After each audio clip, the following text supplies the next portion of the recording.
நெல்லை வஉசி மைதானத்தில் தொடரும் போராட்டம் குறித்து அங்குள்ள எமது செய்தியாளர் சிவகுமாரிடம் கேட்கலாம். வணக்கம் சிவகுமார். இப்ப அவசர சட்டம் பிறப்பிக்கப்பட்டிருந்தாலும் நிரந்தர தடை கிடைக்கும் வரை நாங்கள் போராட்டத்தில் ஈடுபடுவோம் அப்படின்னு போராட்டம் தொடர்ந்துட்டு இருக்கு.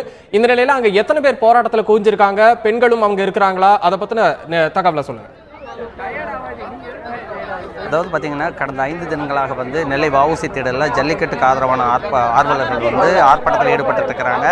இதில் பார்த்தீங்கன்னா ஆரம்பத்தில் 200 பேரோடு ஆரம்பிக்கப்பட்ட இந்த ஆர்ப்பாட்டமானது தற்போது பார்த்தீங்கன்னா கடந்த 4 தினங்களாக ஏறத்தாழ 10,000 முதல் 15,000 மக்கள் வரை கலந்துக்கிட்டாங்க. இந்நிலையில் இன்று காலை தொடங்கி இதுவரை நேரத்தில் பார்த்தீங்கன்னா 3000க்கும் மேற்பட்டவர் கலந்துருக்கிறாங்க. நம்ம பார்த்துட்டு இருக்கிறது பார்த்தீங்கன்னா அதாவது அந்த ஜல்லிக்கட்டு நடைபெறணும், அதாவது அந்த தற்போது விடுவிக்கப்பட்டிருக்கிற அவசர சட்டம்ங்கிறது நிரந்தர சட்டமாக கொண்டு வரணும் அப்படின்னு சொல்லி அவங்க தற்போது ஆர்ப்பாட்டத்தில் ஈடுபட்டு இருக்கிறாங்க. ஆர்ப்பாட்டத்தில் ஈடுபட்டு இருக்கிற ஒரு சகோதரிகிட்ட கேட்கலாம், என்ன காரணத்தை முன்னிறுத்தி நீங்கள் அந்த உண்ணாவிரதத்தை துவக்கி? எங்களுக்கு நிரந்தர சட்டம் வேண்டும், அதனால நாங்கள் 3வது நாள் போராட்டத்தில் தொடர்ந்து ஈடுபட்டு இருக்கோம். அது மட்டும் இல்லாமல் நிரந்தர சட்டம் வரும் வரைக்கும் இந்த போராட்டம் தொடர்ந்துக்கிட்டே தான் இருக்கும். அது ஒருவேளை அவங்க அவசர சட்டத்துக்கு ஆக்ஷன் எடுக்காங்கன்னா கோர்ட் மூலியமா அந்த ஆர்டரை எங்ககிட்ட காமிச்சாங்கன்னா அடுத்தபடியே ஸ்டூடெண்ட்ஸோட என்ன இதுங்கிறத நாங்கள் அடுத்த ஸ்டெப் நாங்கள் சொல்கிறதா இருக்கோம். அதே மாதிரி கடந்த 3 தினங்களாக இந்த உண்ணாவிரத போராட்டத்தில் ஈடுபட்டு வர்ற இன்னும் 2 பேர்கிட்ட கேட்கலாம். சார், நீங்கள் என்ன இப்போ நடைபெற்று இருக்கிற இந்த உண்ணாவிரத போராட்டத்தில் நீங்கள் என்ன கோரிக்கைகள் முன்வைக்கிறீங்க? இப்போ தற்காலிகமான அதாவது ஆர்டினன்ஸ் தான் பிறப்பிச்சிருக்காங்க. நமக்கு தேவை நிரந்தரமான ஒரு சட்டம் ஏற்ற வேணும். அப்படி நிரந்தரமாக சட்டம் ஏற்றும் போது எங்களுக்கும் நிறைய வேலை இருக்குது. நாங்கள் இங்கே யாரும் இருக்க மாட்டோம். நிரந்தரமான சட்டத்தை நோக்கி தான் இந்த ஒரு எழுச்சியான பயணம் போயிட்டு இருக்கு. நாங்கள் 3வது நாளாக உண்ணாவிரதம் இருக்கிறோம். எங்களில் நேற்று 2 பேர் மயங்கி விழுந்துட்டாங்க. இன்னைக்கு 4 பேர் 6 பேர் மருத்துவமனையில் சிகிச்சை எடுத்துக்கிட்டு இருக்காங்க. அதில் ஒரு லேடி கை குழந்தை வச்சுக்கிட்டு இருக்க ஒரு லேடி மருத்துவமனையில் இப்பவும் சிகிச்சை எடுத்துக்கிட்டு இருக்காங்க.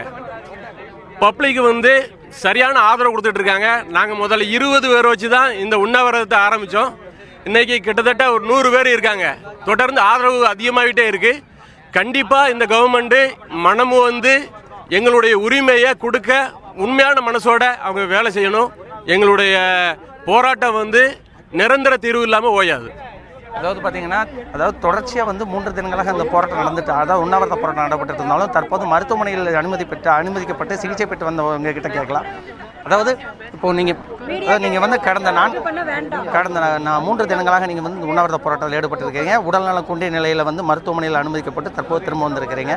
இப்போ இப்போ முதல்வர் என்ன சொல்லியிருக்கிறாரு அப்படிங்கன்னு பார்த்தீங்கன்னா, அதாவது தற்போது நாளை கூடப்படுற சட்டசபையில் அதுக்கு உண்டான தீர்மானம் ஏற்றப்பட்டு நிரந்தர சட்டமாக்கப்படும் சொல்லியிருக்கிறாரு. இது குறித்து என்ன சொல்ல விரும்புகிறீங்க? அவங்க நிரந்தர சட்டம் ஆக்கினதுக்கப்புறம் நாங்கள் எங்கள் உண்ணாவிரதத்தை கைவிடுறோம். ஏன்னா இத்தனை பேர் நாங்கள் கொந்தளிச்சு கொதிச்சு எழுந்து எங்கள் உயிரை கொடுத்து நாங்கள் போராடுறோமே, இத்தனை நாள் உங்களுக்கு தெரியலையா? இத்தனை நாளாக நீங்கள் என்ன பண்ணீங்க? இதுக்கு முன்னாடி இன்னைக்கு அவசர சட்டம் வாங்க முடிஞ்ச உங்களால் ஏன் இந்த 3 வருஷமா 2 வருஷமா வாங்க முடியலை?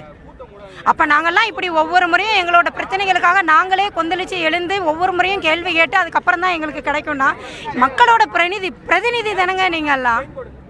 அப்போ நீங்கள் என்ன பண்ணுறீங்க? எங்களுக்காக தானே நீங்கள் சப்போர்ட் பண்ணணும். இதோட நாங்கள் ஜல்லிக்கட்டோட மட்டும் நாங்கள் விட்டுருவோம்லாம் நினச்சிடாதீங்க. எங்களுக்கான உரிமைகள் எதுவாக இருந்தாலும் கிடைக்காம நாங்கள் விட மாட்டோம்.